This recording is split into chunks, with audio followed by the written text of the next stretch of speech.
রাখবেন আমাদের প্ল্যাটফর্মটা কিন্তু বৈষম্য বিরোধী ছাত্র আন্দোলন।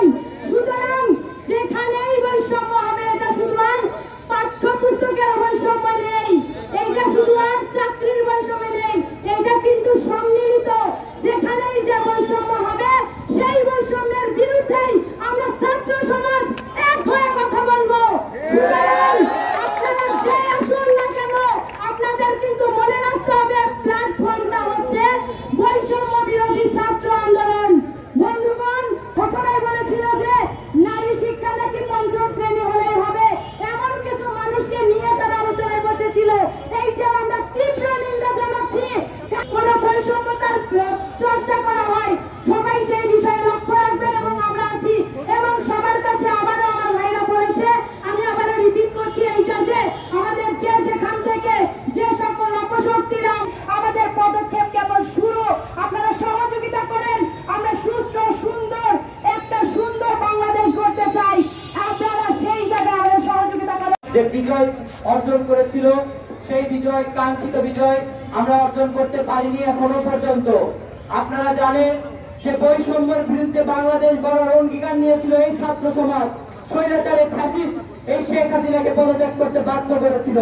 আমরা আমাদের কাঙ্ক্ষিত লক্ষ্য অর্জন করে আমরা এদেশকে একটি বৈষম্য বিরোধী গণতান্ত্রিক স্বাধীন যে মুক্তিযুদ্ধের চেতনা, সেই চেতনার ভিত্তিতে স্বাধীন নিরপেক্ষ রাষ্ট্র যতদিন পর্যন্ত আমরা প্রতিষ্ঠা না করতে পারবো আমাদের লড়াই সংগ্রাম চালিয়ে যাব। আপনারা দেখবেন এই ছাত্ররা আজকে কি করছে, নিজেরা ট্রাফিকের ভূমিকা পালন করছে।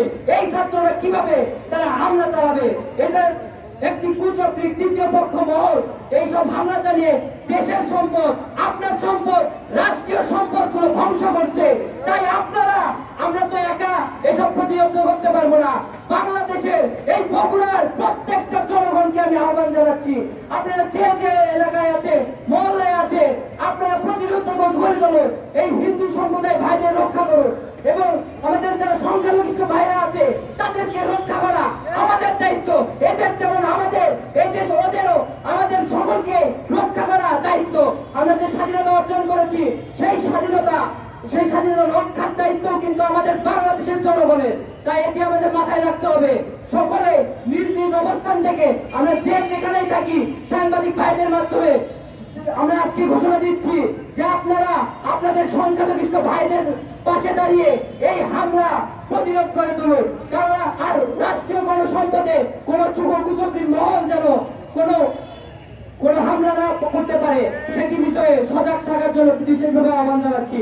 এবং অন্তর্বর্তীকালীন সরকার আজকে রাত 9টা পর্যন্ত সময় দেওয়া হয়েছে রাষ্ট্রপতিকে আমাদের প্রস্তাবিত যে সরকার সেটি বাস্তবায়ন যাতে করে এই সমাবেশ থেকে সেটিও আহ্বান জানাবো। এবং এই অন্তর্বর্তীকালীন সরকার 100 দিনের মধ্যে স্বাধীন নিরপেক্ষ একটি নির্বাচনের মাধ্যমে বাংলাদেশের মানুষের ভোটের অধিকার, ভাতের অধিকার, স্বাধীনতার গণতন্ত্রের স্বাধীন করেছি, এদেশের স্বাধীনতাকে মুক্তি করে এদেশের মানুষের অধিকার রক্ষার দায়িত্ব এই সরকারকে নিতে হবে। যদি না নেয় আবারও ছাত্র সমাজ প্রাণ দিতে দ্বিধাবোধ করবে না।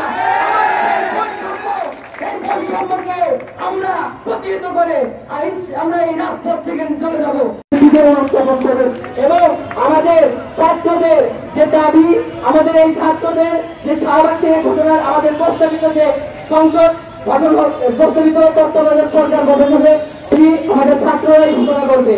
কোন সেনাপ্রধান কিংবা কোন কুচক্রী মহল যে সংসদ ঘোষণা করবে ছাত্র সমাজ সেটিকে মেনে নেবে না।